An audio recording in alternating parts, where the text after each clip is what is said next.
It is truly a privilege to welcome all of you to the grand opening of the Boulder Crest Institute for Post-Traumatic Growth. I'll be your Master of Ceremonies this morning, and my name is Josh Goldberg, and I also happen to be the co-founder and executive director of the Institute. Before we begin, I want to start with a couple of administrative announcements. So first of all, if you have cell phones, electronic devices of different kinds, could you please just turn them to silent or vibrate so as not to interrupt the proceedings. The second, if you need a restroom, there are four beautifully appointed ones just right there across outside the tent. There are also some bathrooms inside the new building. If you want a brief agenda that talks about today's grand opening, with information about our speakers and the schedule, please consult the program that's on your table. And you'll also find a gift bag, which includes a lapel pin, a challenge coin, information about Boulder Crest, and the book Struggle Well, Thriving in the Aftermath of Trauma, written by Ken Falk, our founder and chairman, and myself. If you already own a copy of Struggle Well, thank you. And second of all, please take that extra copy and give it to somebody who might benefit. There is certainly no shortage of people in our world today who are struggling and might find some guidance in the world of post-traumatic growth. Well, I want to thank you all for coming. It's truly an illustrious and accomplished crowd, featuring leaders from the public and private sector, active duty soldiers, Marines, sailors, airmen, veterans, friends, donors, supporters, PATH alumni, active PATH students, and colleagues. We are humbled by your attendance and grateful for your support and interest in our work. I also want to extend a big thank you to our honorary board members, our board of directors, our Wellness Advisory Committee members, and our ambassadors for all you do for us. And at this point, if you are able, I would ask you to please rise for the Pledge of Allegiance. I pledge allegiance to the flag of the United States of America and to the republic for which it stands, one nation, under God, indivisible, with liberty and justice for all.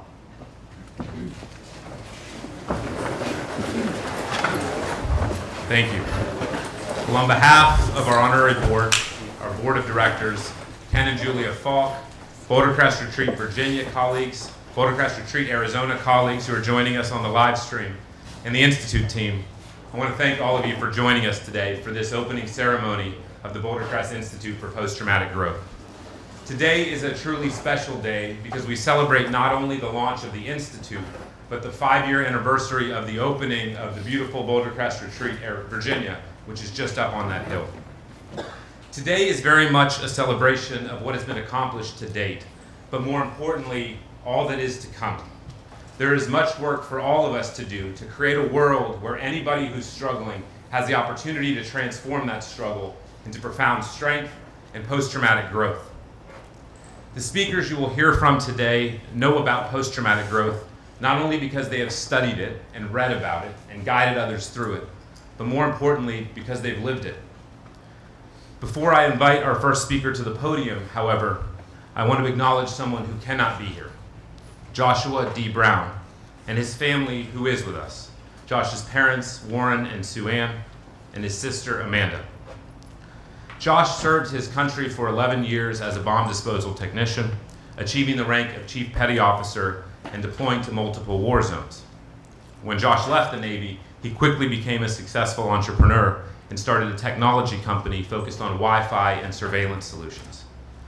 In 2016, while driving his beloved Tesla, Josh was involved in a car accident that took his life. While some sought to blame Tesla and technology for Josh's death, his family chose another path, a path that embodies strength, growth, authenticity, and truly honored what mattered to Josh. In a statement, the Brown family said, "Joshua believed, and our family continues to believe, that the new technology going into cars and the move to autonomous driving has already saved many lives. Change always comes with risks, and zero tolerance for deaths would totally stop innovations and improvements. Nobody wants tragedy to touch their family, but expecting to identify all limitations of an emerging technology and expecting perfection is not feasible either. part of Joshua's legacy is that the accident drove additional improvements, making the new technology even safer. Tesla has done extensive research into the accident and how it might have been prevented. They continue to release additional features based on lessons learned from Josh's accident. Our family takes solace and pride in the fact that our son is making such a positive impact on future highway safety. But it isn't just highway safety that Josh and the Brown family are impacting. When you visit the Institute this afternoon, you will see a plaque in honor of Josh, noting the area of the Institute called the Joshua D. Brown Center for Innovation. It is there that we will work to develop the innovations our mental health system needs and that so many who struggle deserve. Josh left us far too young, but his legacy will live on in the lives of so very many people. So like Josh, our first speaker, the Honorable Brian Mast, was a bomb disposal technician, serving in the U.S. Army for more than 12 years and earning medals including the Bronze Star Medal, the Army Commendation Medal for Valor, the Purple Heart Medal, and the Defense Meritorious Service Medal. While deployed in Afghanistan, Brian worked as a bomb disposal expert under the elite Joint Special Operations Command. The last improvised explosive device that he found resulted in catastrophic injuries, which included the loss of both of his legs. While lying in bed recovering at Walter Reed Medical Center, Brian's father gave him advice that has stuck with him to this day. To ensure that the greatest service he gave to our country and the best example he set for his children was still ahead of him. He took this advice to heart and dedicated himself to finding new ways to serve his community and his country, and he has done precisely that. It gives me great pleasure to introduce a remarkable warrior, an amazing example of post-traumatic growth, the Honorable Brian Mast, Congressman from Florida's 18th District.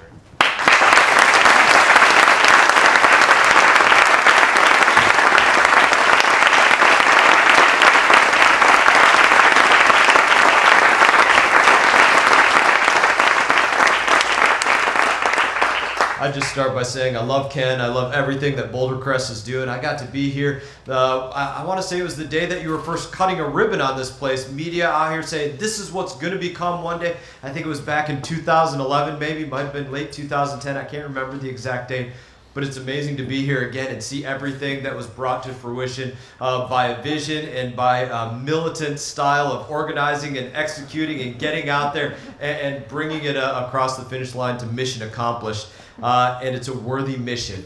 Post-traumatic growth is something that matters, and it's not something that just occurs by accident. It occurs in the same way that we're built up as warriors, as soldiers, as airmen, as Marines, as Coast Guards men and women. It occurs in the same way. We're built up brick by brick by brick by brick. That's how they build us into the individuals that we become, where we go out there each and every day to accomplish our mission, knowing that there's not one thing that can be placed in front of us where we're ever going to say, I'm going to quit. I can't do that. There's never a time during our service where we would look at one of our superiors and say, nah, that's too much for me. I can't get over that hurdle. And that's what this is about adding those bricks to our lives, being able to go out there and recognize that the most important time to draw upon those strengths that we put inside of ourselves as servicemen and women is that time after we've faced those traumatic experiences ourselves. That's the time that we have to be able to draw upon all of those things that we've used in defense of others and draw upon those things to use in defense of ourselves. Whether our motto was Semper Fi or Semper Paratus, whether we used to say hoorah or hoo-yah, or whether you answered Wilco to everything that somebody said for you, that is our moment to rise above the challenges that we face. And we're not united in the fact that we all face the same challenges. We're united as individuals that we all face challenges. We all face challenges. We faced them on the battlefield. We faced them whether we served during World War II, Korea, Vietnam, the Gulf War, Panama, Kosovo, Bosnia, Somalia, Iraq, Afghanistan, Syria, whenever it was that we served, we faced the challenges of being targeted by snipers or flying beyond the lines of enemies, though you might be shot down or captured, of walking across fields on the ground where they might be laden with improvised explosive devices or landmines. We're united in the challenges that we face of leaving our family members for months and years on end, of missing birthdays and bath times and anniversaries and all of those good times that so many families that don't have to go away take for granted. We're united in those challenges. We're united in the fact that our loved ones or our spouses or our children might not receive us They might receive a flag folded instead of one of us coming home. That's what unites all of us. We don't all share the exact same experience, but we all share those challenges. And growing from those experiences, drawing upon what brought us into those experiences, and our country being able to say, we trust you to be the one to go out there and fight on our behalf. Moving forward from that and saying, these experiences that we face, they're not going to destroy me. They're not going to define me. It's going to be the tool that makes me the strongest that I've ever been in my life. So I'm going out there and accomplishing the greatest things that I've ever done beyond that time that was in uniform. That's what traumatic growth is all about, post-traumatic growth is all about. Ken, I'm proud of everything that's going on here. I'm proud of that commitment because that's my belief personally. I don't speak for everybody, but I speak for myself and say, I think it happens by a dedicated effort. I look into my life and I look into the life of all those that I recovered alongside since the time that I was injured. And we all had a walk. And that walk was made better each and every day with every individual that came up and gave us an attaboy. Said, hey, good job. Thank you for serving. Is there anything I can do for you? Have you been out to this retreat? Have you talked to some other people? Have you gone here? Have you done this? Every single one of those instances has been a brick that I've seen that's helped to build up those veterans that I'd had the honor of serving alongside. I've had the honor of recovering alongside. And this is one of those bricks. This is building up our service members. It's getting them to where they need to be. It's making sure that they're not defined or destroyed. It's making sure that they recover, that they're the strongest that they've ever been. So thank you for letting me just come here and be a small part of it. I'm proud of what's going on here. Everybody keep going out there and fighting the fight in the way that you're doing it. Every single moment of it. You're making a difference in the life of an individual. You're making a difference in the life of a veteran, somebody that was willing to go out there and give everything they had in defense of this country. You're serving something bigger than yourself, and I don't know anything better than we can do than to say we serve something bigger than ourselves. So thank you, everybody, for your participation today, for what you've been doing in the lives of veterans year after year after year. Keep doing it. It matters. You're making a difference. Have a great day.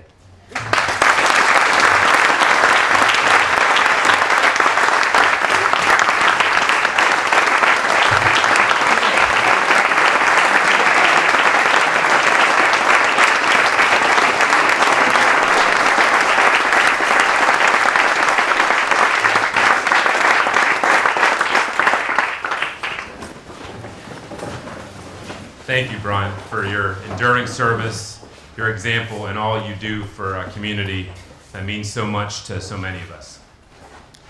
Boulder Crest is blessed to have incredibly meaningful partnerships that help us translate dreams into reality and impact the lives of thousands of combat veteran family members, first responders, and now with the Institute, anybody who struggles with mental health challenges. So much of the success that we have known over the past 5 years is reflected in the well-known African proverb. If you want to go fast, go alone. If you want to go far, go together.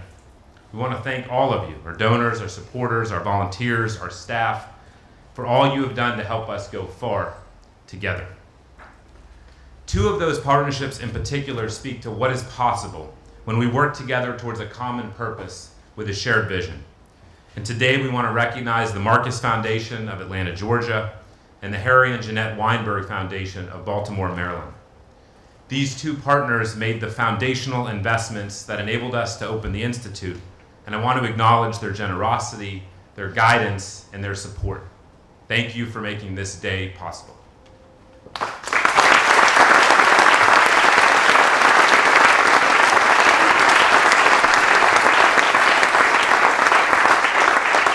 So we are privileged to be joined today by Marcus Ruzek of the Marcus Foundation, and I should note it's not his foundation, but that of Home Depot co-founder Bernie Marcus.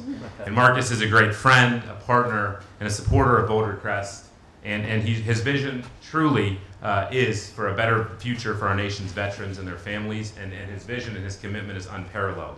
And some of that derives from the fact that Marcus served as a captain in the Army, as a Green Beret, and is a recipient of 3 Bronze Star medals, including 1 for valorous action. So it gives me a great privilege to introduce our friend, Marcus Ruzek.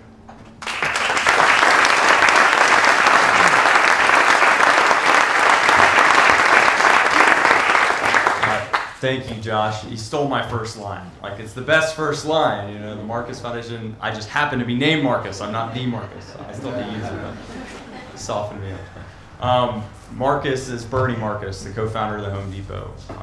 Bernie is a patriot. He's an incredible entrepreneur and just an amazing man. He wouldn't want me to say any more about him here today because there's far greater things and more important things to talk about. But what I would say that I know Bernie would say if he were here, and Ken and Julie and everyone on the board, he sends his regards. He wished he could make it but wasn't able. But he would say that you have two choices, orange, blue.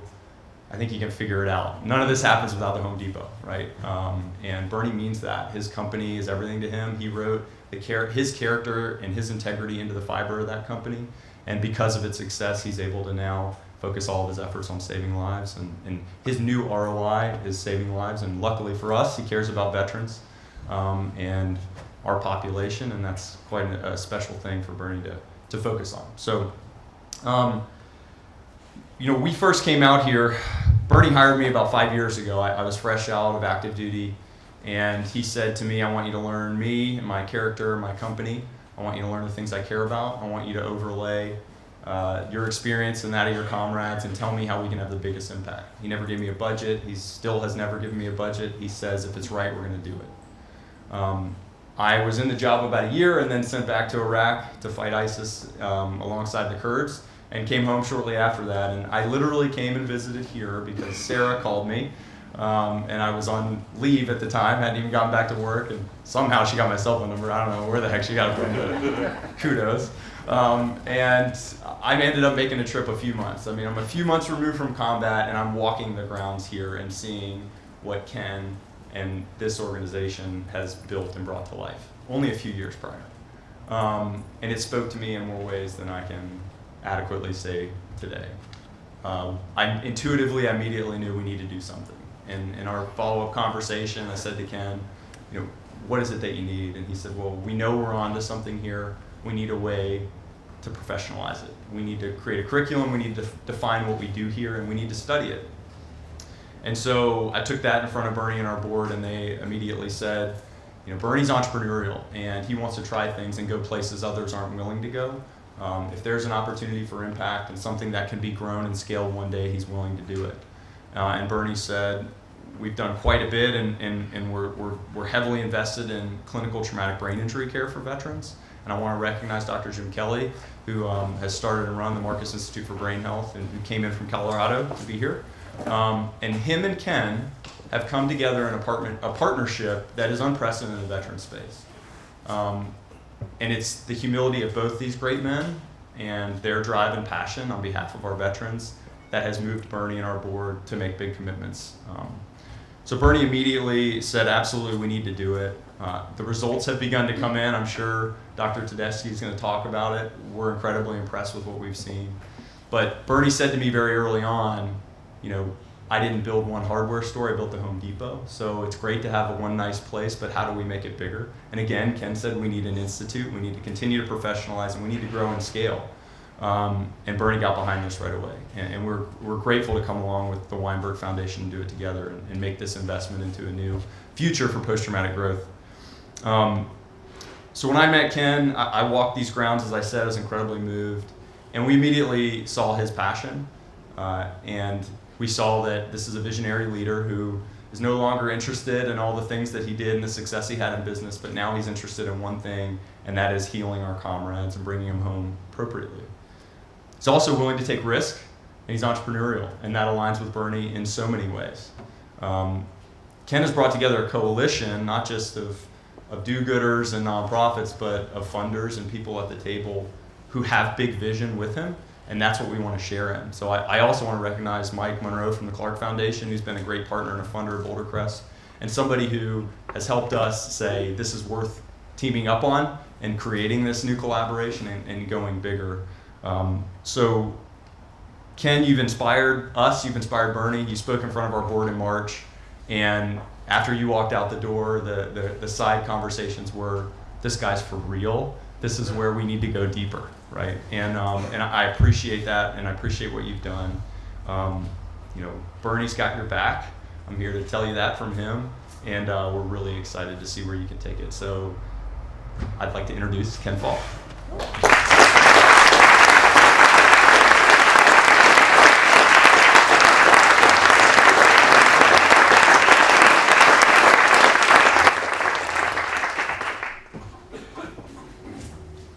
Hey, Jim. I didn't see you there. Thanks for being here. Marcus, thank you for that introduction. And we wish Bernie was here as well, but we understand busy. Thank you all for being here. And I don't want to go through all the thank yous again that Josh did, but I want to go through a few for sure. Marcus for making the investment in this building, the partnership.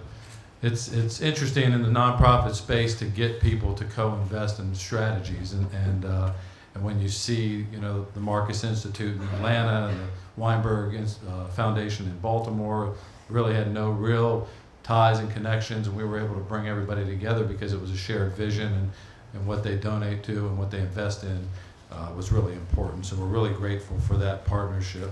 And Mike Monroe and the Clark family, we wouldn't be here without the major investment, $10 million a year and a half ago to open up our Arizona facility. And if you haven't been out there, I know many of you have. If you haven't, it's a beautiful place, like Virginia, a different way, in its own way, but please try to get out there. In the audience today, one of our guest speakers, we have 3 prisoners of war from the Vietnam War: Everett Alvarez, Jerry Coffey, and our speaker, Charlie Plumb. Everett and Jerry, thank you both for being here, and your wives, Tammy and Susan, for being here today. We're honored by your service.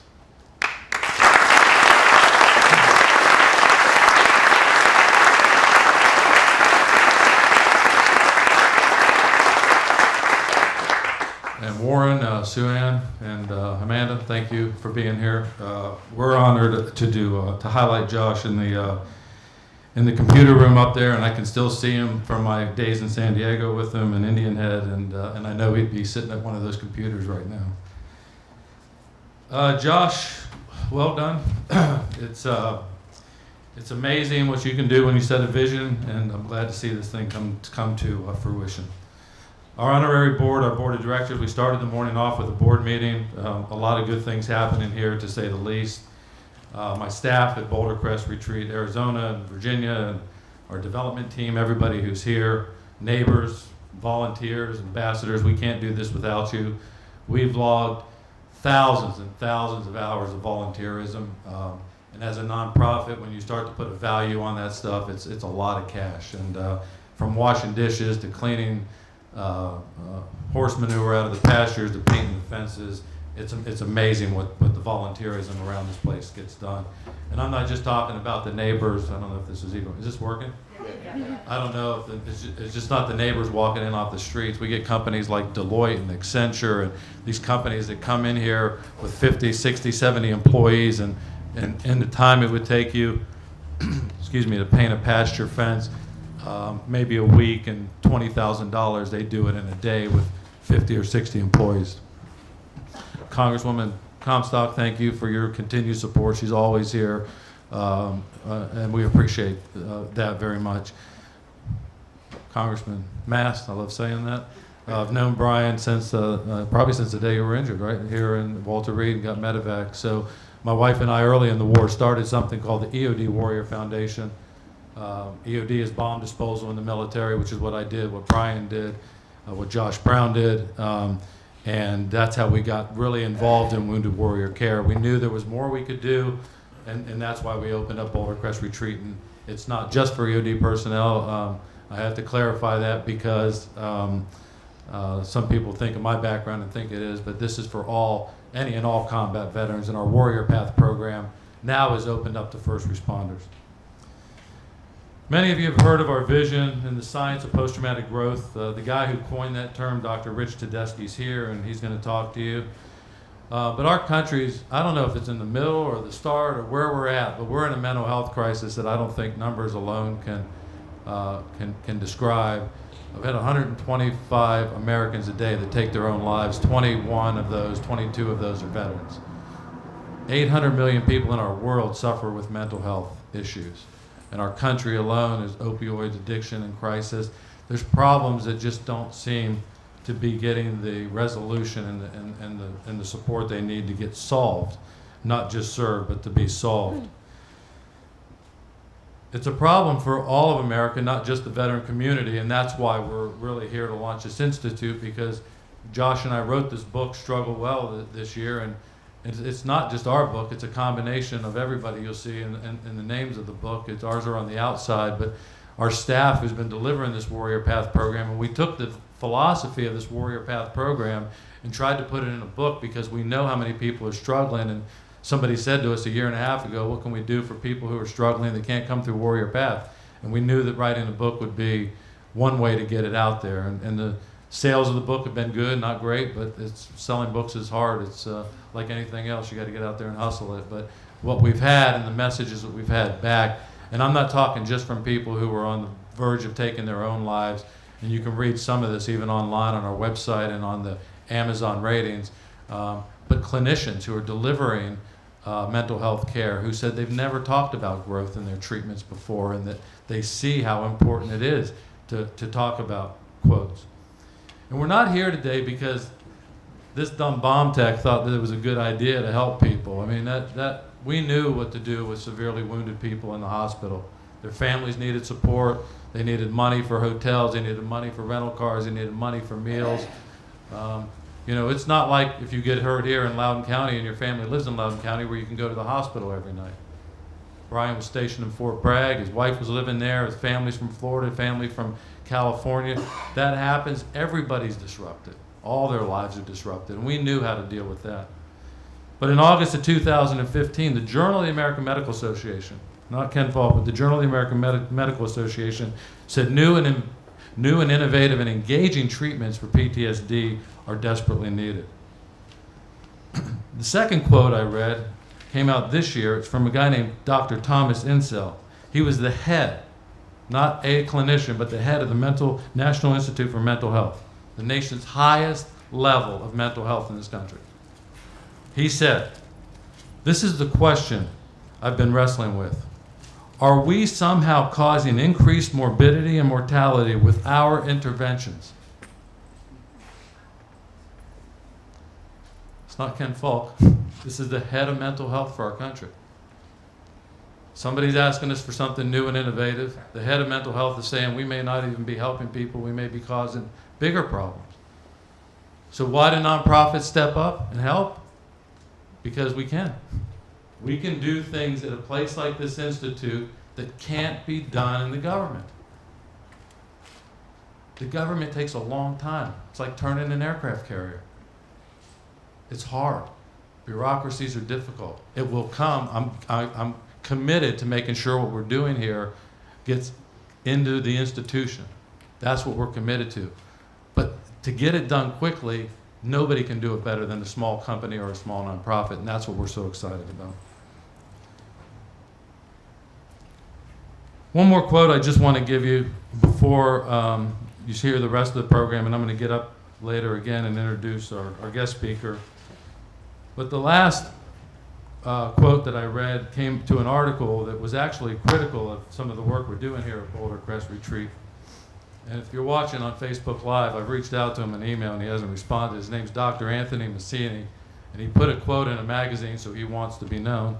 He said, "I'm not aware of any treatment that has proven such growth can be spurred through therapy." What we're doing at Boulder Crest Retreat is not therapy, it's training. We're training people to live a meaning and productive life in the aftermath of combat. Because no matter who we are, and if I ask you right now to stand up if you don't have a mental health issue in your family of some sort, nobody in this room would probably stand up. Everybody lives a life that looks like this, a life of ups and downs. And that life we can all get through if you're properly trained. If you don't have the resources to get through that, you won't. I can remember the day Brian was laying in that hospital at Walter Reed, and now he's a congressman. If that's not post-traumatic growth, Dr. Mancini, I don't know what is.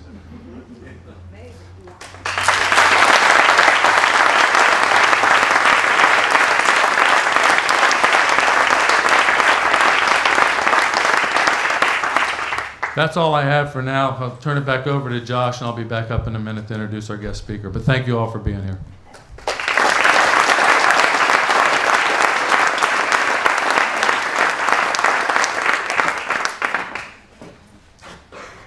So when Ken started really exploring and leading the effort to figure out how do we come to this new and innovative approach that the Journal of the American Medical Association called for, he took a trip around the country and he met with lots of luminaries in the mental health profession, with psychology experts, psychiatrists, life coaches, trauma experts, military folk. And what they essentially told him was that trauma was diminishing in a permanent sense, was that there was very little to nothing we could do for those who struggled. And that the best that was possible for most folks was to live lives as diminished and medicated versions of themselves. And as many of you know, Ken, and having spent time in hospital rooms with remarkable warriors like Brian Mast, he knew that wasn't true, right? He knew that what didn't kill you could in fact make you stronger. He had seen this time and time again. And he then encountered on this journey a remarkable man from the University of North Carolina, Charlotte, who was a psychologist by the name of Dr. Richard Tedeschi.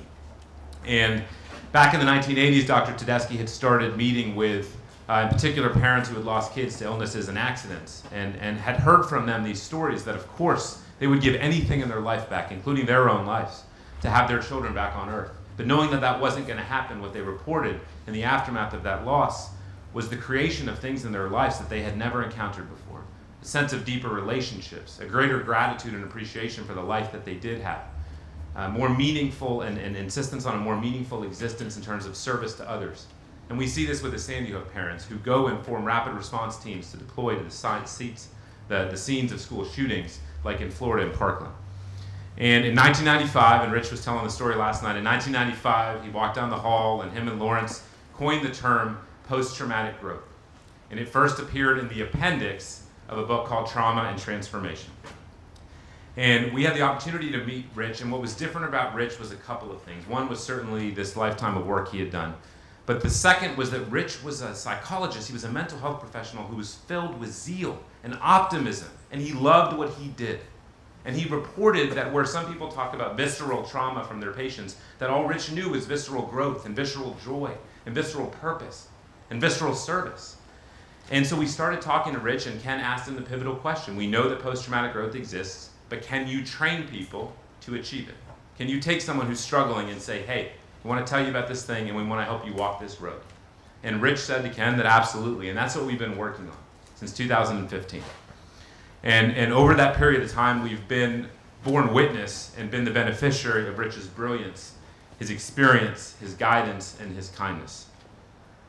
He's truly one of the most remarkable and most humble people I've ever met, and to be clear, he's an absolute legend in the field of psychology and truly in the world for so many people. And the coolest part is, at least as far as I'm concerned, is that Rich is far from done. He recently retired from the University of North Carolina, Charlotte after 42 years, and the great part is that we're going to get to work with him for, I think, decades to come. And I can't speak of a greater honor, to be quite honest, than to announce that Dr. Tedeschi has agreed to serve as the distinguished chair of the Boulder Crest Institute, which will cement our partnership for many, many years to come. So thank you, Rich, for bestowing that honor on us.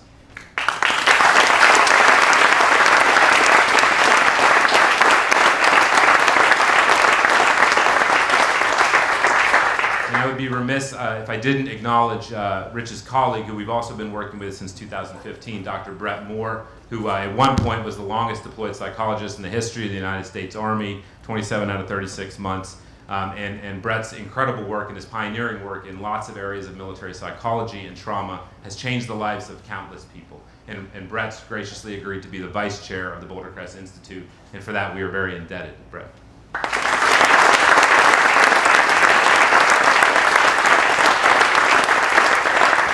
So now I'd like to invite Dr. Tedeschi, or the distinguished chair, as we shall now call you, up to the podium, please.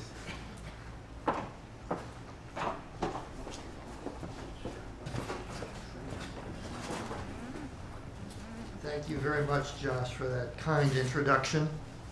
And I thank all of you for coming here today to celebrate the official opening of the Boulder Crest Institute for Post-Traumatic Growth. A really remarkable thing for me to be able to say, given my work in this area for so many years. Each of you has been supportive of our mission here, and we're grateful for that support and for taking your time to celebrate with us. I'm a civilian and an academic in the midst of those who have devoted themselves with honor in their military service to the United States. But I'm grateful to have the opportunity to serve veterans by using my work as a psychologist. I'm studying trauma and providing services to those experiencing trauma for over 40 years. This place and the amazing people here at Boulder Crest have provided an opportunity for me to apply my work on post-traumatic growth in the most meaningful way I could imagine, to serve those who have served. My father was a World War II Marine. He received the Purple Heart. He fought on 4 Pacific islands, including Iwo Jima. He died when I was in high school, and I never knew much about his service, as he never talked about it.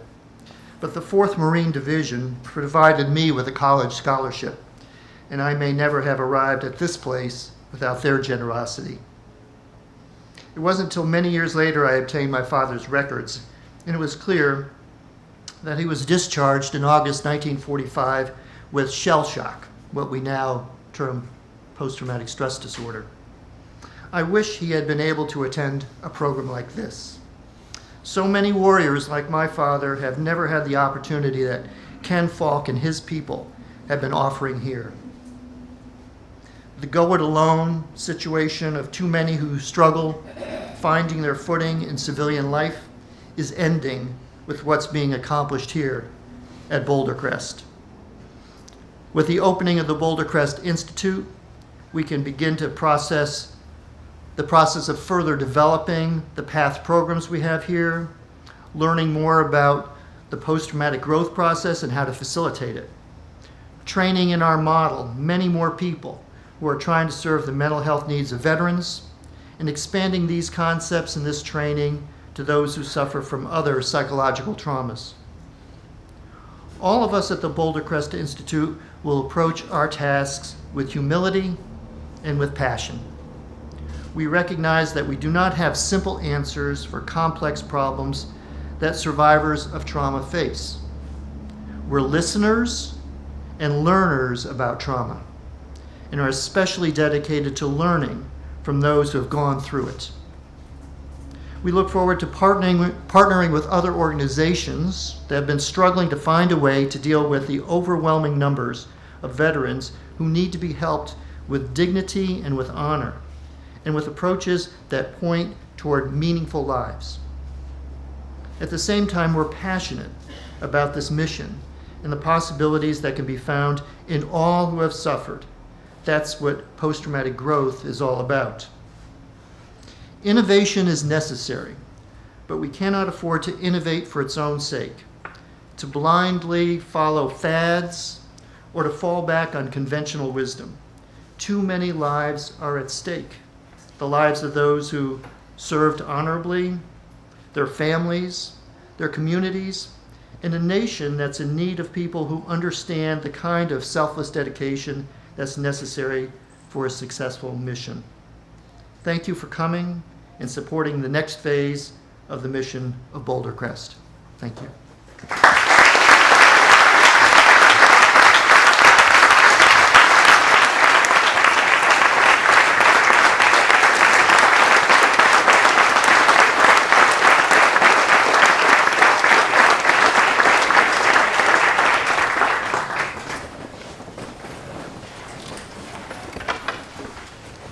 Thank you, Rich, for your friendship, partnership, and all that is to come. And as I said, and not to sell past the close here, but it's incredible to think about Rich injecting hope into a world that for far too many people when they struggle is filled with hopelessness. And that, if that's not the greatest gift you can give another, I don't know what is, but I know that comes and emanates from Rich. And it's amazing to think about that journey and your father's role in that journey. So one of the major motivations behind the creation of the Boulder Crest Institute is the recognition that our work and all that we've learned in the development of our PATH programs has the potential to impact veterans, first responders, family members, survivors that we never have direct contact with. And to that end, we've built partnerships and meaningful relationships with organizations from across the mental health spectrum, focused on proliferating the concepts and ideas around post-traumatic growth. And one of our significant partners in that effort is the Department of Veterans Affairs, represented today by a number of officials, and we're grateful for each of you being here today and your partnership. One of those officials is our next speaker, and it's Mr. Lee Becker. And in Lee's role as the Chief of Staff for the Veterans Experience Office, he's focused on enabling VA to improve the customer experience for all veterans, families, caregivers, and survivors. Lee's a Navy veteran and a man who has dedicated his life to taking care of his brothers and sisters in arms, and importantly, all those who support them. So I would now invite Lee to join us and share a few words.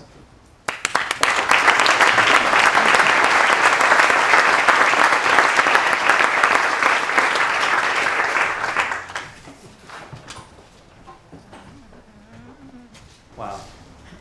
It is really amazing to be here before you, and it's an honor. Thank you, Josh. Thank you, Ken, for inviting the VA here. On behalf of Dr. Linda Davis, who's the Chief Veterans Experience Officer for the department, it's really a pleasure to be here. And seeing all the friendly, familiar faces over the years, I remember many of you when we, back in 2004, 2005, when we were starting to see some of our wounded coming back, particularly the reservists coming back.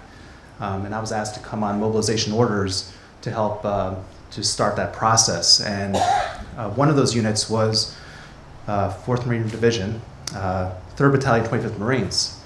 As many of you know, they were the hardest hit unit of a reserve unit of any in modern warfare. Those Marines, they suffered many KIAs, wounded in action. And I recall seeing those sit reps coming across my desk and just thinking to myself, well, we're not ready.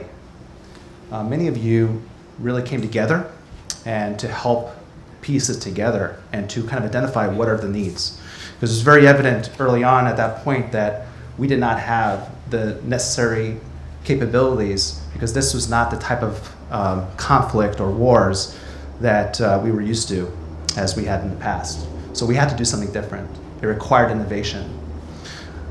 This type of effort, what you're doing here in Boulder Crest and what is to come, is exactly the type of work, the type of efforts that we need, the type of innovation that we need to really take care of our returning warriors and their families. This holistic type of care is exactly what our veterans are demanding. We're looking at the data. It's very clear that our younger veterans, the ones that are returning, do not trust the VA as much as our older veterans. Our older veterans trust the VA. The trust in the VA is very high, but our younger veterans, it's not. So something is missing. Something is different. To me, this is another aspect. When I think about, I'm sorry I'm not going through my prepared remarks, but I'm inspired. I'm motivated. And I think about, what makes that warrior? What makes that warrior? And we think about what does the military, people always say, oh, it's amazing how this person, this warrior was able to do so much and was able to do this amazing, incredible accomplishments. How did that happen? Well, it's by design, as you know. As we know, our military, we build that warrior to what it is, to what that warrior is. We make sure that all their needs are being met, the Maslow hierarchy of needs, right? We give them chow, we give them housing allowance, we give them a uniform, we give them everything, and guess what? We give them the most important thing, we give them a mission. We give them the highest so that they can achieve greatness. But when they get out, so they get all this boot camp, all this training, and I was a Navy corpsman, so the Navy has bestowed on me the honors, and the Marine Corps trained me how to survive out there in the bush, out in the desert. But when I got back, what was the training that I got? What was the training that most of us got? I actually was asked to go to Norfolk. 2 days later, I was out. To me, this is what the future, this is what the now is, this is what the future should be. We need to be thinking differently on how to how to retool and what does that growth look like? How do we develop that growth for that wounded warrior, for their family, so that they could have the tools that they need to be able to thrive? And that is something that excites me personally, to see that formalized and seeing a process put in place so that this can be repeated for the future. I'm very excited. I read the study, and the fact that we're seeing data such as 40% of the members that went through, the warriors that went through the program in 18 months, there was a 40% increase in personal growth. I mean, that to me is data that we can, it's undeniable. I'm excited to see the progress as we make through December and beyond. As the VA, we are very excited to see how we can partner. Yes, we are a bureaucracy, and it takes time, but what I'm excited is our leadership. Dr. Linda Davis, she's one of the most dedicated, passionate leaders, public servants that I know. She believes fully in this. Our leaders in the department, our secretary talks about walking the post, talks about customer service, talks about providing the needs to the veterans, meeting where the veterans are, not asking the veterans to figure out how to work VA and how to get their care, but actually provide the services. The only way we can get this done, and I'm remiss to say our Veterans Health Administration is tremendous. They're doing so much work in regard to suicide prevention, et cetera. But this is the type of work, this is the type of efforts that's needed as we look at whole health. Dr. Tracy Godet, et cetera, are looking at healthcare in a different way. This is the type of piece that's needed, fundamental brick that's really needed to make this a reality and to be able to take care of our warriors for years and decades to come. So with that, I'm pleased to be here. I'm thankful. I'm excited to continue with our MOU to see how we can better partner with you. We're going to be looking forward to the progress of the Institute. I think with you yourself and with Dr. Kelly, with the work that's going on in Colorado across. Thank you, of course, to Bernie for all his support in doing this. But we need this type of partnerships to be able to help us get this done. Because it's not just the VA, this is a community effort, and it takes all of us to come together to do this. It cannot be from Washington, D.C., where we take a screwdriver to try to fix something out in South Dakota. It has to be something, it has to be a community, it has to be a whole effort. So with that, thank you so much, and I look forward to meeting you and talking to you and working with you.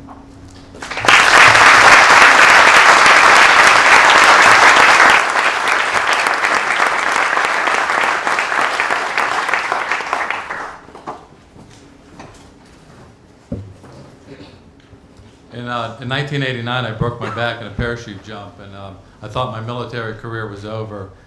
And I used to go to physical therapy at this little clinic at Little Creek Naval Base called Boone Clinic. And I had this E3 corpsman right out of school. She had no experience, and I think she was a little intimidated. And I was one of these EOD guys. I showed up in my UDT shorts and my brown shirt, and I'd lay on this table, and she'd hook these electrodes up to my back. She'd shock me a little bit, and as I walked out of the room, she'd give me some Motrin 800s, which we call vitamin M or diver's candy in the Navy. And I wasn't getting any better. I dislocated the shoulder on the same accident, and 3 months afterwards, I still couldn't lift my shoulder any higher than this. And somebody said, "Why don't you go to a chiropractor?" I didn't even know what that was, and then I started looking them up, and I'm like, "This is a witch doctor. You know, I'm not going to a chiropractor." Anyway, I went to a chiropractor, and I walked out literally at one appointment going like this. That was 1989 when chiropractic treatment was witch doctory. And today, every VA hospital, DOD hospital, TRICARE reimburses for chiropractic use. If I could give you one quick analogy of where I want to be, hopefully not 10 years from now, but maybe in a few years from now, is a partnership like Lee described with the government where what we've done here gets institutionalized, and that's what we're so excited about. If you haven't been to Boulder Crest Retreat, afterwards there's going to be some tours, and feel free to just walk around the place. But in our beautiful garden up here is a gazebo, and in the gazebo is a quote from Thucydides from 460 BC. He was an Athenian war general during the Peloponnesian War, and probably one of the first people to document modern warfare in the history books. And Thucydides said that we must remember that one man is much the same as another, And he is best who is trained in the severest of schools. In Thucydides, he was talking about warriors and combat veterans, people that would go to war, protect their village, come back with this strength, and then protect their village again. Post-traumatic growth, Dr. Mancini, if you're still watching, has been around since 460 BC, maybe even a little bit earlier. But if that doesn't convince you, our keynote speaker will. Our keynote speaker today is Captain Charlie Plumb, retired U.S. Navy. Charlie's full bio is in your program, but let me just highlight a few things. Charlie flew 74 successful missions over Vietnam. On his 75th mission, he was shot down, captured, and tortured for 2,103 days. Everett and Jerry told me that wasn't long enough because they were longer apparently.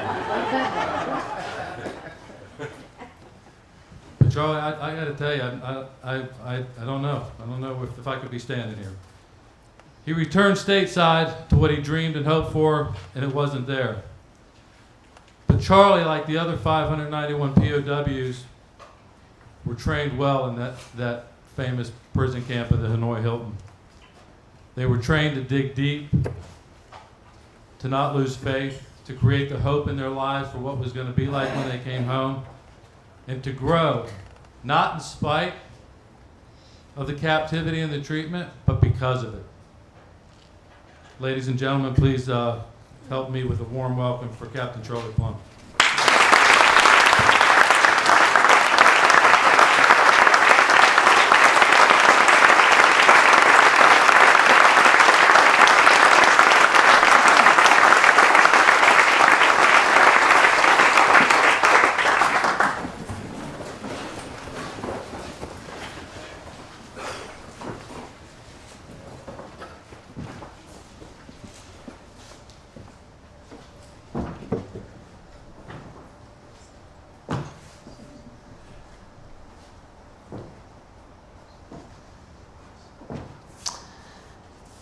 Our first prison cell, that Jerry and Ev and I were in, was 8 feet long and 8 feet wide, exactly half the space I have on this stage.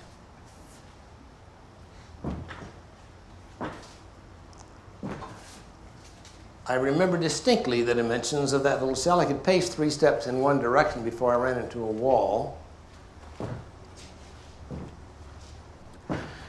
Then I had the opportunity of turning around and pacing 3 steps the other way. Later to find that this was called the Hanoi Shuffle. Inside the prison cell, nothing to do, no books to read, no window to look out, no TV, telephone, BlackBerry. I didn't have a pencil or a piece of paper for 2,103 days. You learn a lot in a prison cell. You learn a lot about pain. You learn a lot about yourself, especially when you're in solitary confinement. But I think the most important thing that you learn in a prison cell is that the 8 feet between those walls is not the restriction. The restriction in a prison cell is the 8 inches between your ears. You're in a mental box.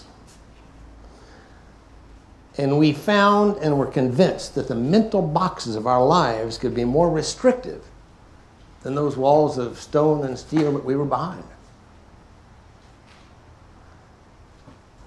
I can't stand here without recognizing 2 of the guys, my heroes, that you've already been introduced to, but I hope you'll get around and meet them. Ev Alvarez was POW number 1. I flew 74 missions successfully. He was shot down in the first mission. And any time any of us started to complain about anything, we knew that Ev Alvarez had been there 6 months longer than anybody else. Jerry Coffey, 7 years and 9 days in prison camp, as I recall, and one of my heroes as well. And so the pressure's on for me to tell our story. But our story is one of resilience. Because we learned in that prison cell that yes, you can grow. And in fact, maybe we knew PTG before Dr. Tedeschi named it, because it was a period of growth. But like all growth, it wasn't easy. So I found myself, fighter pilot, okay, making this transition from king of the skies to scum of the earth. And in this little prison cell, I'm pacing along. Physically, I was totally ravaged, as we all were. There wasn't a cell on my body that didn't hurt. I remember not being able to blink my eyes without something hurting in my body. I was bleeding from 4 open wounds, no medical care. I was developing boils. We never really knew where they came from, but your first summer there, we all got these carbuncles all over our body. My eyes were nearly swollen closed because of these boils. And that was the good news.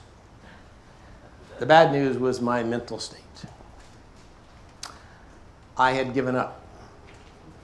I had surrendered. Fighter pilots are not supposed to surrender. Not in our DNA. That's not what they teach us at flight school. I had surrendered. I tried awfully hard to stick with the code of conduct, name, rank, serial number, date of birth, and I had failed. The pain was too great. And I felt very guilty about that. How can I go home? How can I go back to my wife and my family and my pals and admit to them that I had failed in my mission, that I'd given up? And so it was with that mental state that I heard in the far corner the chirping noise of a cricket. Paid no attention at first. I'd been a farm kid. I knew what a cricket sounded like. Yet the longer I listened, the more rhythmic the chirp became, and I walked over to investigate. No cricket, but a little piece of wire, about 4 inches of it sticking out of this hole in my prison cell wall, scratching on this concrete floor, making a chirping noise like a cricket. I'm watching the little wire, and I'm thinking to myself, it's got to be an American on the other end of that wire. If it's an American, it's got to be another fighter pilot, since that's who's in these prison camps. It was an air war over North Vietnam, and so we were all air crews or pilots.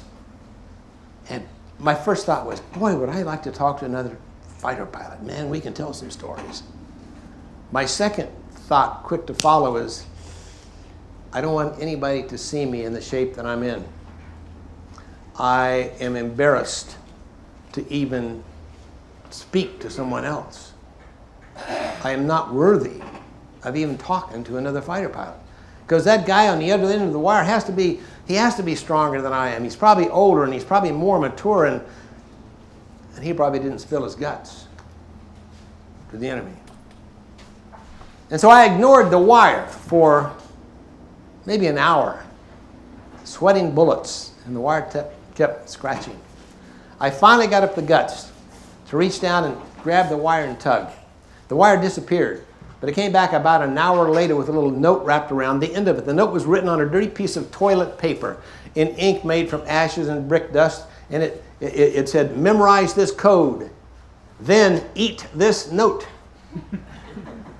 Well, I'd volunteered for a lot of things in the Navy. I did it. I memorized the code, ate the note. The code was a 5x5 box of the alphabet where 2 numbers could represent various letters. And so I started to communicate with this guy on the other end of the wire. It's Bob Shoemaker, Lieutenant Commander, fighter pilot, astronaut candidate, as was I. And boy, did we have a lot to talk about. He said, "How you doing, buddy?" I said, "I'm doing terrible." "Buddy?" My president sent me over here. It's his dirty political war, not mine. The enemy's not playing fair. They're torturing prisoners. They signed the Geneva Convention. They're not abiding by it.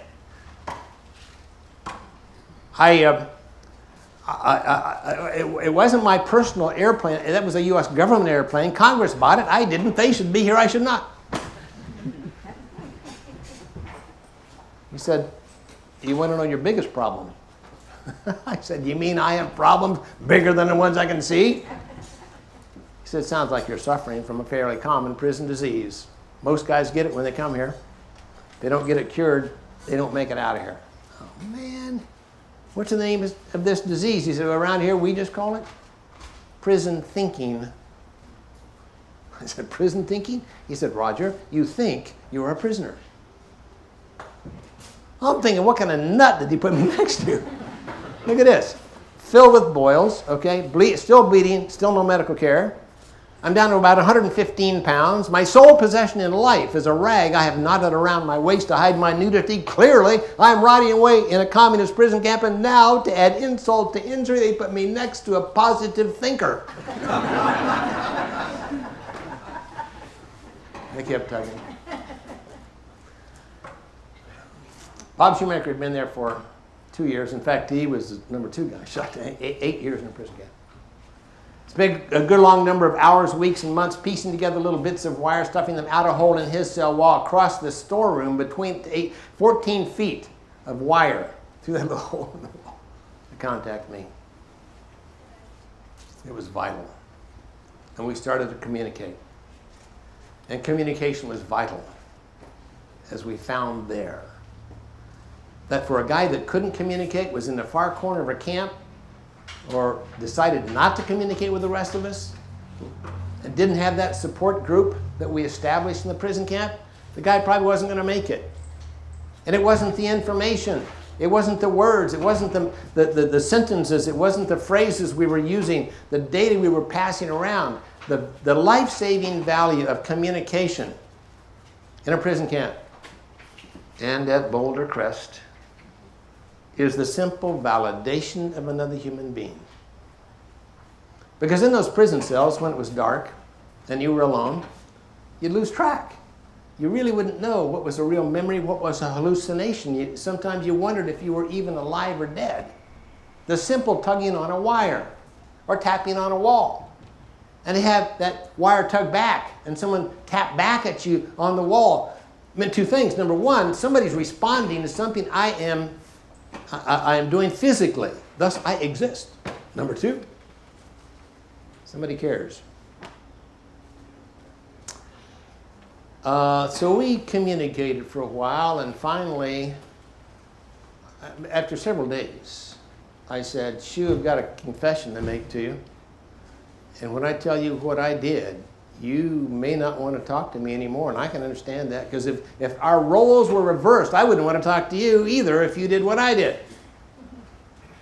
He said, what'd you do, Charlie? I said, I broke. I tried to be tough, but I broke. He said, hell, everybody broke. There's not a man in this prison camp who was as strong as he wanted to be. So get over it. That communication and the communication with the other leaders in that prison camp that I ran into became my foundation for post-traumatic growth.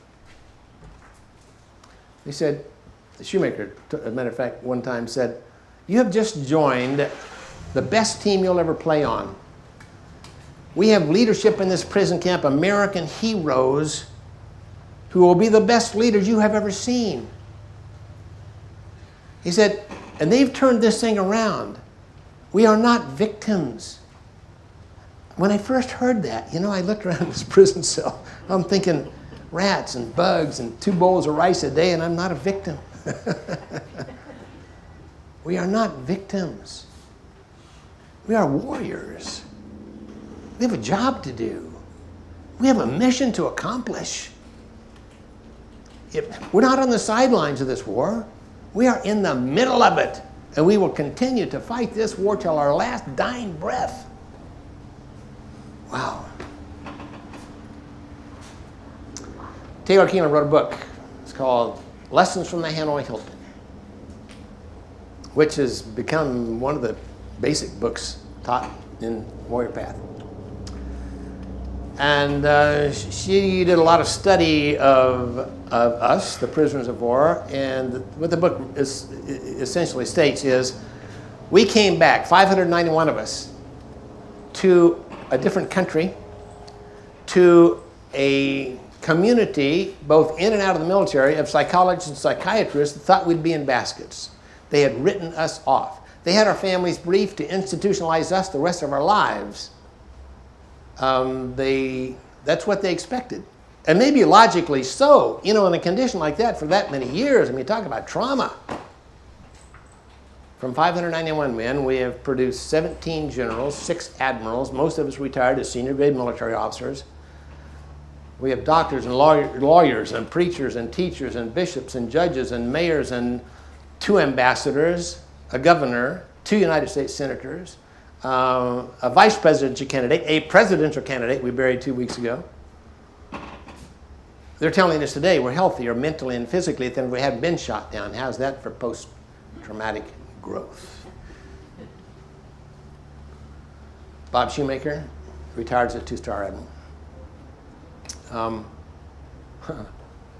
I mean, it really is kind of a phenomenal story, and we didn't really recognize the story and the value of it until Tedeschi came along, and Dr. Moore, and Ken Falk, and Josh, and the people here at Boulder Crest decided, hey, there's a lesson to be learned here. Had breakfast this morning with the participants in the program, and several of them are sitting back here. Guys that have just almost finished their first week and are starting on an 18-month program here. And it was really interesting for me to get their opinion of what's happening here, and to a man, they said, life-changing. It's life-changing. And it is. And to have you here, you know, the sponsors, the staff, the people who believe in this. My Naval Academy classmate, Tom Lynch, I was in the half of the class that made the top half possible. And Admiral Lynch was the captain of the football team in the Roger Staubach and Joe Bellino days. And his company, New Day USA, has supported this project. In fact, Josh was talking about the volunteers that come out here, and so the staff from this mortgage company has come out and rebuilt barns and painted fences, and so that's what this is all about. And so while we veterans, you know, feel like that we have served our country, and then and yet we also believe that there's still more service that's to come from us. The non-veterans, the civilians in here, I feel like are serving your country without flying a plane or carrying a gun, just by serving those who have served and helping heroes heal. So the lesson I think that I learned in the prison camp was that trauma is a horrible thing to waste. And I went through the same thing, you know, coming home. The first person I met at Clark Air Force Base, okay, when we were released, 90-minute flight to Clark. First of all, I had 2 Marine guards to protect me from, because they thought I was probably suicidal. They thought we were all suicidal. Walked into the psychiatrist's office to tell me that my high school sweetheart, my wife, by that time of 8 years, had filed for divorce. His point to me was, now this is 1973, so it goes far, you know, back in the history, was you need to get angry about this. You need to get all this hate and bitterness out of your system. So go back to your hospital room, and if you want to, tear your pillows apart and bang on the wall, kick down the door. If you want to, that's okay. Just get really physical to get rid of all this acid within you. I said, I don't feel that way. I'd have to pretend, you know, for you. I'd have to, you know, I'd have to play this role, you know, of being this disabled guy for you. His comment to me was, he said, if you don't let this happen, if you don't get this out of your system, it's going to build up and build up. And the longer you wait, then the more terrible it's going to be, to the point you'll have a mental breakdown. It was 45 years ago. I'm still waiting for the mental breakdown. So, and in all fairness, you know, I think that their heart was in the right place. They just didn't have the, well, they didn't have the knowledge, you know, that these guys do. They didn't have the perseverance, you know, that Ken and Josh and the rest of the staff here does. They didn't quite have the right path to it all.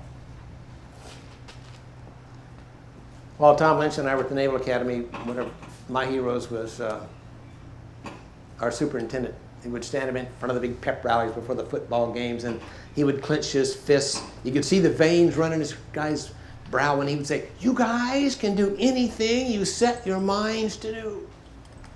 You guys can do anything you set your minds to do. Was it hype? Was he messing with our minds with some kind of mental manipulation? Did it work? Well, those 4 years, the Naval Academy produced 2 Heisman Trophy winners, Roger Staubach, Joe Bellino. We were rated #1 team in the nation for a little while. Best of all, Navy beat Army 4 times straight. Sorry, guys. I think we're outnumbered here, Tom. I don't know. But it was that mindset that we still had control. That even in a prison camp, even confounded by 8-foot walls, we still had control of our lives. And I think that's basically what we teach here at Boulder Crest, is that you're the guy, okay? You're the gal. You can make it happen. And it's not going to happen with a pill. It's not going to happen, you know, with reading the book. It happens when you take control of your life. And I guess that's the reason why I'm here and why I'm so excited about this institute, because one of our frustrations all along, anybody who's been a part of this program, is that, yeah, you know, we can sure help a dozen guys at a time, but when 22 a day are killing themselves, you know, we're not doing a very good job.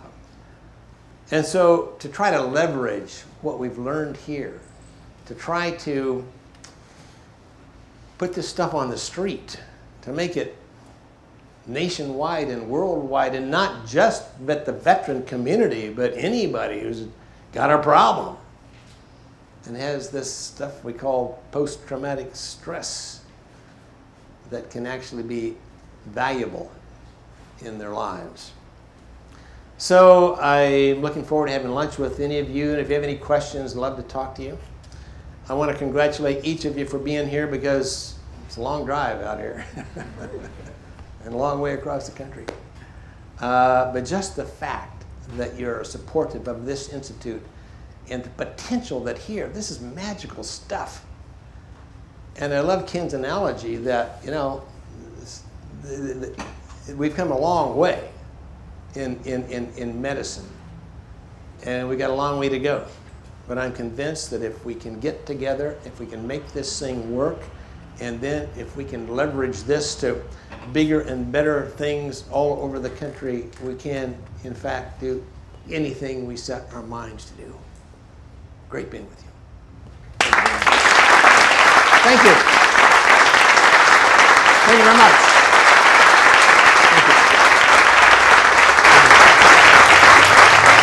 Thank you, sir.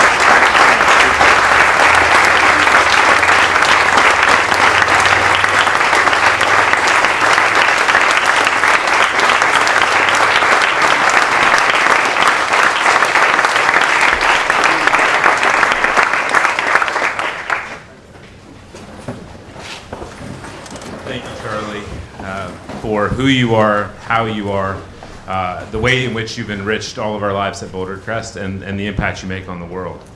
And we were talking about it last night, because the story of the POWs at the Hanoi Hilton, those 591 men truly are the poster children of post-traumatic growth. They achieved post-traumatic growth before post-traumatic growth was a thing. And I think that in my own life I've read as many books about their experience as possible, not because I'm interested so much in the war stories, but I'm interested in the wisdom and the lesson and the recognition of the importance of deeper relationships and the capacity of the human being to triumph under extreme distress and circumstance. And it's why Taylor's book is so important, because it's not a war story, it's a story called Lessons of the Hanoi Hilton. And it's such an important thing to recognize that what these remarkable men went through is what can teach the rest of us about how to struggle well. And I just want to acknowledge the three of you and Susan and Tammy. I can't describe, you are my heroes. And I can't describe how much it means to me personally to share space with you, to share air with you. The five of you are my heroes, and it is an unbelievable honor and a privilege to simply share a space with you. And I want to thank you, because without realizing it, you've impacted my lives and impacted so many other people's lives. And I hope you realize that, but I just want to thank you for being here, because you guys are, you're my heroes. So thank you.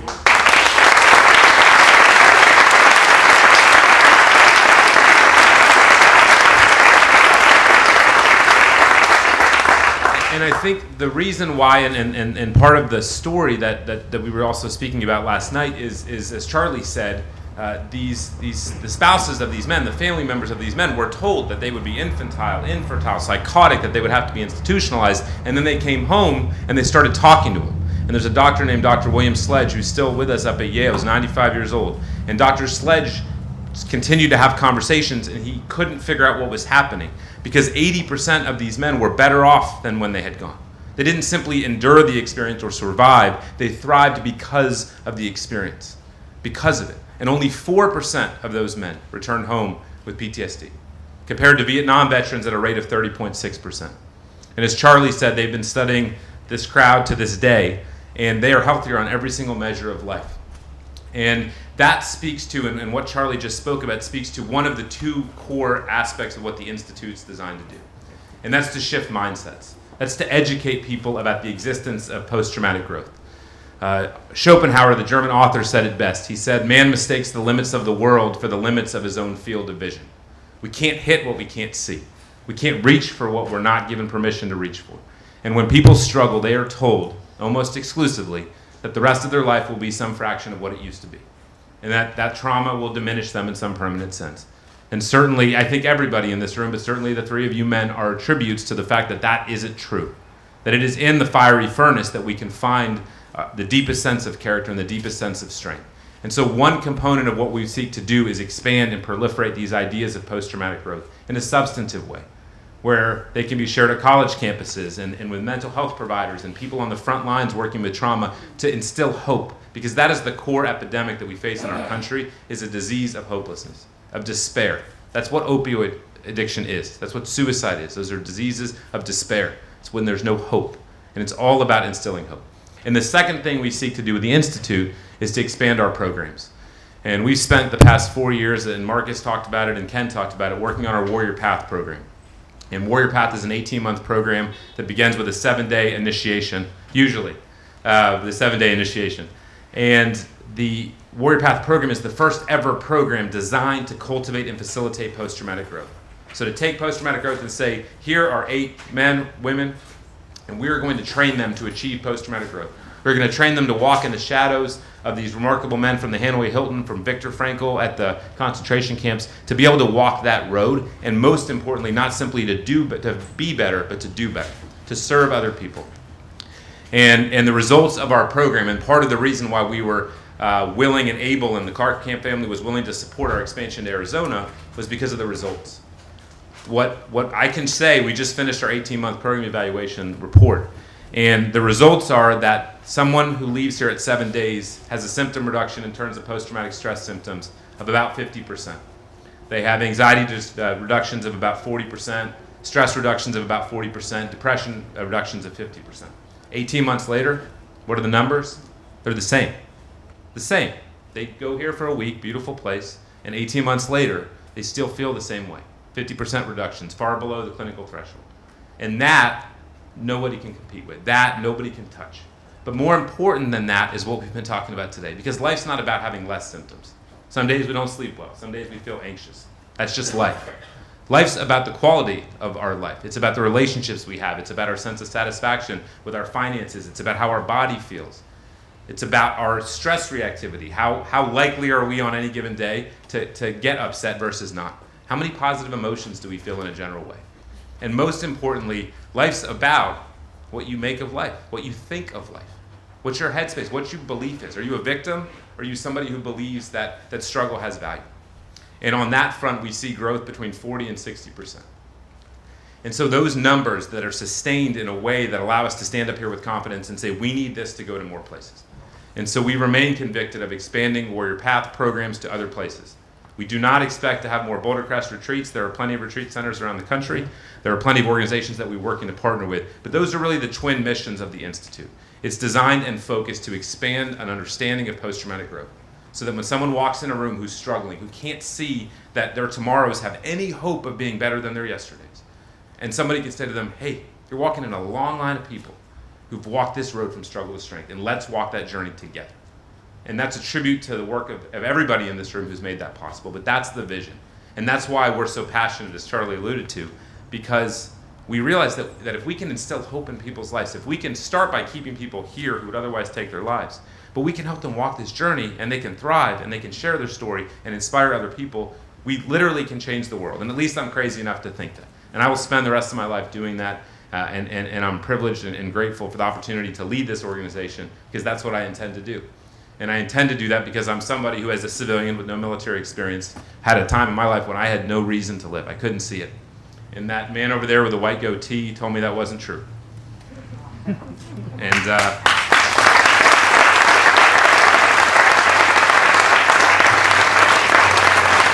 But importantly, he also told me that I wasn't allowed to cheat the system, that there were no shortcuts, and that if you wanted to help other people get well, you do one thing first. And politely, I won't say what he said you should fix yourself first, please. And that started a lot of things.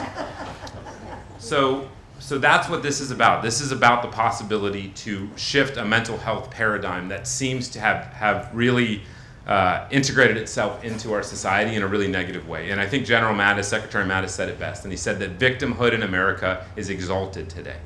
And he firmly believes veterans should not join those ranks.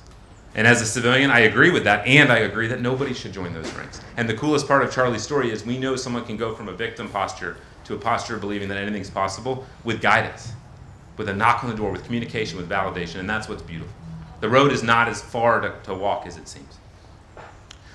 So I want to acknowledge a few folks who made today possible, because events like this take a lot of time to pull off and make happen. And I want to start, there she is. I want to start with Sarah. For sure.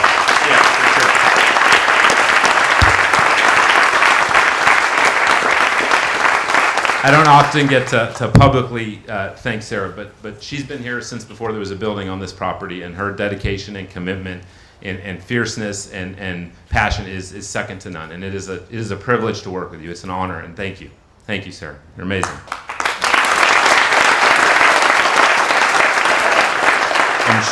And Sarah leads a remarkable team with Angela and Carly, who just, again, tireless people and passionate people. I want to thank Lynette Swanson, who keeps the trains running on time around here and does a little bit of everything and a lot of everything for all you do. And I want to thank Bryce for all you do to make everything look elegant and exquisite, and for your kindness and your friendship. I want to thank the teams at Boulder Crest Retreat, Arizona. I want to thank the team at Boulder Crest Retreat, Virginia. And I want to signal out two people. If Susie and Dusty could stand up for a second, please. You've been part of every step of this 5-year journey, and I think I know, and I know you know, and I know Ken and Julia know that we wouldn't be up here if you guys weren't part of this journey. So I just want to thank you and publicly salute you for that, because you've been here every step of the way, and we've had some fascinating ups and downs, and it's been a beautiful journey. And I just want to thank both of you. You're amazing.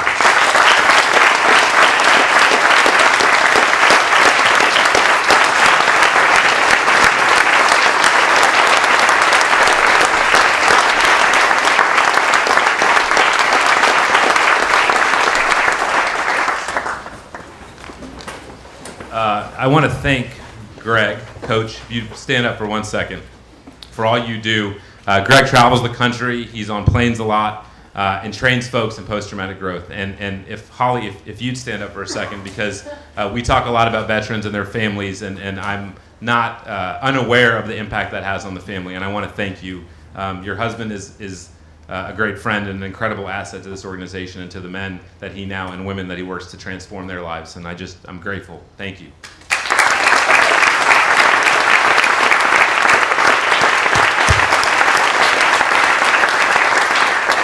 I want to thank Chance Thoreau for your guidance and your dedication and your wisdom. Thank you. Thank you for all you provide, all your support.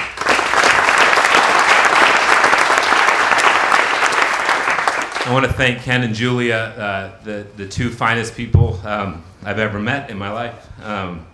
You're absolutely incredible, amazing human beings, and your vision, generosity, and your kindness and your sense of service created this entire world of Boulder Crest, which has enriched and transformed the lives of thousands of people who come here, but it's done things to the lives of the people who work here that I don't think we could ever describe. So thank you. Thank you for who you are.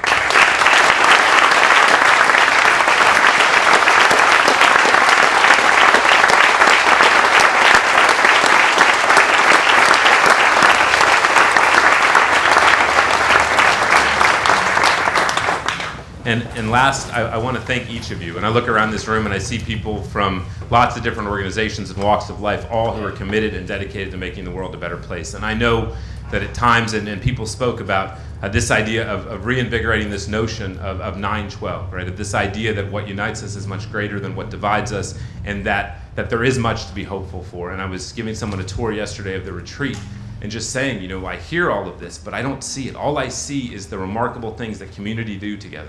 I see the remarkable passion and commitment of folks who want to help other people's lives. And I get there are causes to be bitter. I just don't see a lot of it. And maybe it's because I'm buried in books about the Hanoi Hilton, but I'm okay with that. But I think it just shows that isn't true, and that each of us in our own lives has the potential to serve as a guide and change people's lives. So thank each of you for what you do and for being here. So we have one last matter of business to attend to, and I want to invite Ken and Julia, Rich and Brett and Marcus up. And there's only one person who's entitled to these scissors, and that's the godfather of post-traumatic growth himself, Dr. Tedeschi. So if you wouldn't mind, we'll cut a ceremonial ribbon, and we will then eat.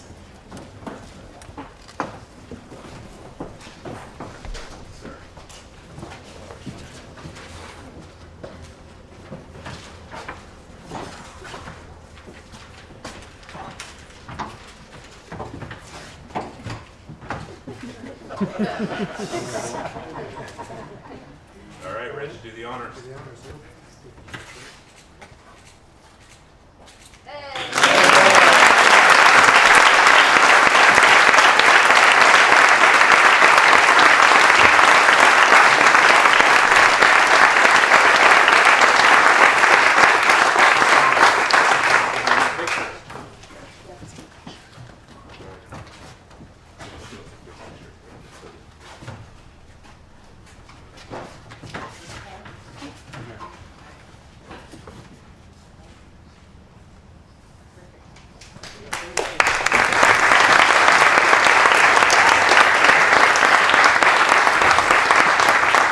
So that concludes the speaking portion of today's event. Thank you guys for being with us. It's been a privilege to host you, and that's part of what makes days special, isn't that we do these events, is that we celebrate them as a community. So we now want to invite you to stay. We have Smoking Sean's barbecue that we can eat. And then after we get done eating, you feel free. We'll take tours of the Institute and the entire building. And as Ken mentioned, at 2 o'clock or thereabouts, if you want a tour of the retreat for Virginia, meet us at the gate, and we'll probably figure out some transportation opportunities to be able to do that. But thank you guys for being here, and I'm excited to now show you the building. Thank you.